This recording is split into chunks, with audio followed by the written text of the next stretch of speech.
Assalamualaikum warahmatullahi wabarakatuh. Sahabat Tafakur TV, mari kita bahas tentang siksaan bagi orang yang sholat dengan cepat. Menurut riwayat ahli tafsir bahwa firman Allah yang berbunyi, maka celaka bagi orang-orang yang sholat, yang lalai dari sholat mereka. Quran Surah Al-Ma'un ayat 4-5. Maksud dari ayat tersebut yaitu bagi mereka yang mematuk sholat yaitu yang tidak menyempurnakan ruku dan sujudnya.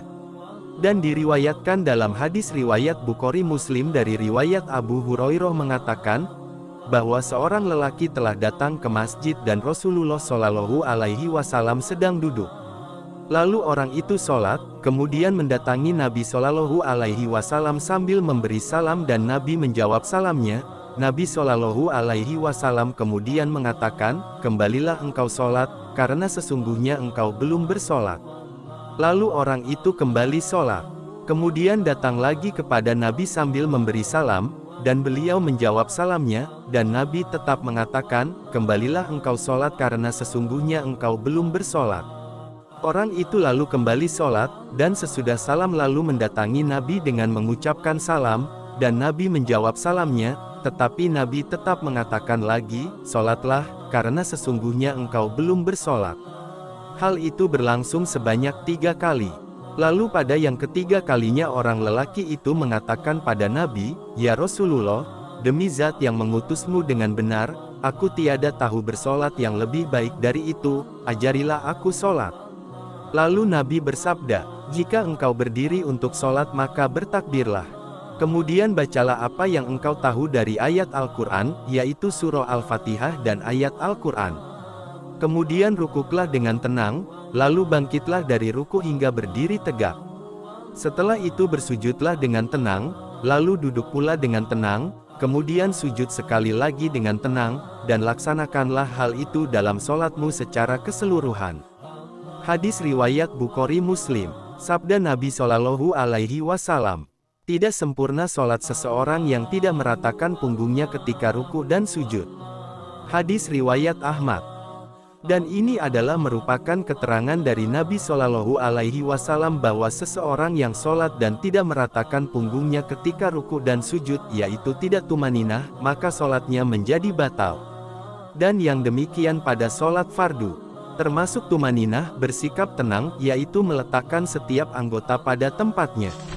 Menurut ketetapan Nabi Shallallahu Alaihi Wasallam bahwa beliau bersabda, manusia yang paling buruk dalam mencurinya, yaitu orang yang mencuri dalam sholatnya alias tidak tumaninah. Kemudian Nabi ditanya, bagaimanakah orang yang mencuri sholatnya itu? Beliau menjawab, yaitu orang yang tidak menyempurnakan rukuknya dan sujudnya dan tidak membaca Al-Quran di dalamnya. Hadis riwayat Ahmad.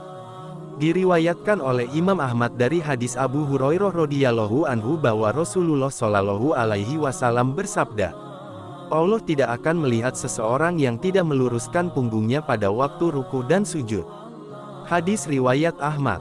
Juga sabda Nabi Shallallahu Alaihi Wasallam, itulah sholatnya orang munafik yang duduk memperhatikan matahari, hingga apabila berada pada 2 tanduk setan, maka ia berdiri dengan mematuk sebanyak 4 kali, yang ia tidak mengingat Allah kecuali sedikit. Hadis riwayat Muslim dan Ahmad. Dari Abu Musa mengatakan, Nabi Shallallahu Alaihi Wasallam sholat pada suatu hari bersama sahabat-sahabatnya, dan setelah selesai lalu beliau duduk. Kemudian datanglah seseorang dan berdiri untuk sholat, lalu ia ruku dan sujud dengan mematuk. Maka Rasulullah Shallallahu Alaihi Wasallam bersabda, kamu melihat orang ini, jika dia mati maka dia mati di luar agama yang dianut Nabi Muhammad Shallallahu Alaihi Wasallam. Dia mematuk sholatnya, sebagaimana burung gagak yang mematuk darah. Hadis riwayat Bukhari dan Ibnu Huzaimah. Yang semakna diriwayatkan juga oleh Bukhari, tetapi mauquf pada Hudzaifah bin Al-Yaman.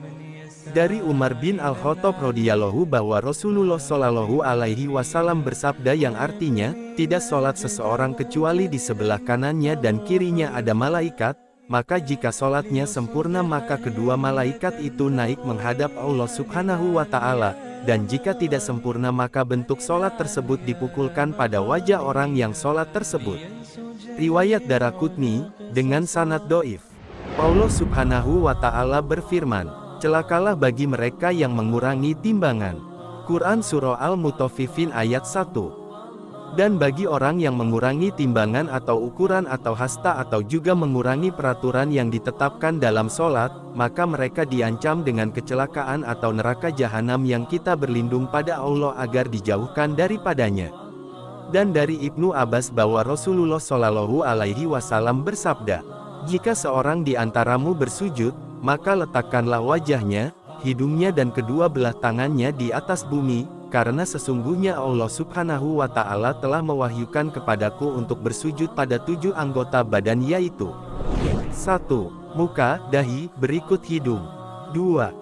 Telapak tangan. 3. Kedua belah lutut. 4. Kedua belah ujung jari kaki.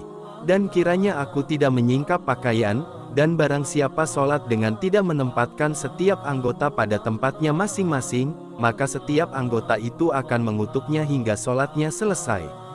Hadis riwayat Bukhari, Muslim. Menurut riwayat Bukhari dari Hudzaifah bin Al-Yaman bahwa dia melihat seorang lelaki bersolat dengan tidak menyempurnakan rukuknya dan sujudnya, lalu Hudzaifah bin Al-Yaman mengatakan padanya, engkau telah sholat seperti ini tidak sempurna, maka engkau akan mati di luar agama yang dianut oleh Nabi Muhammad Shallallahu Alaihi Wasallam.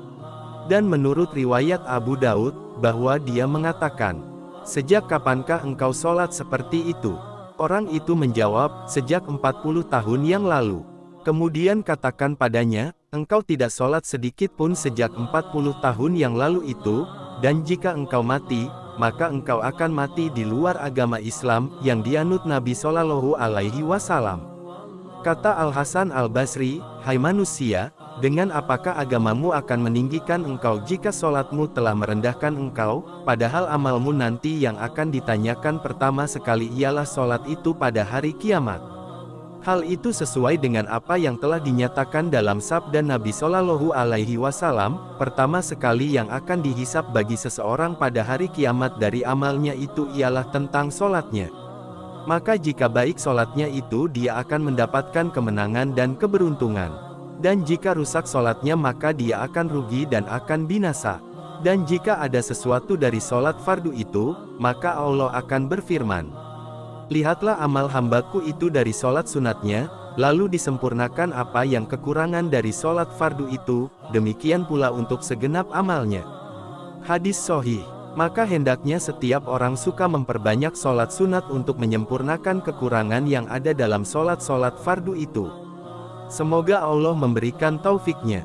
Terima kasih telah menonton video ini. Semoga Allah Subhanahu wa Ta'ala memberikan keberkahan atas waktu yang kita jalani. Wassalamualaikum warahmatullahi wabarakatuh.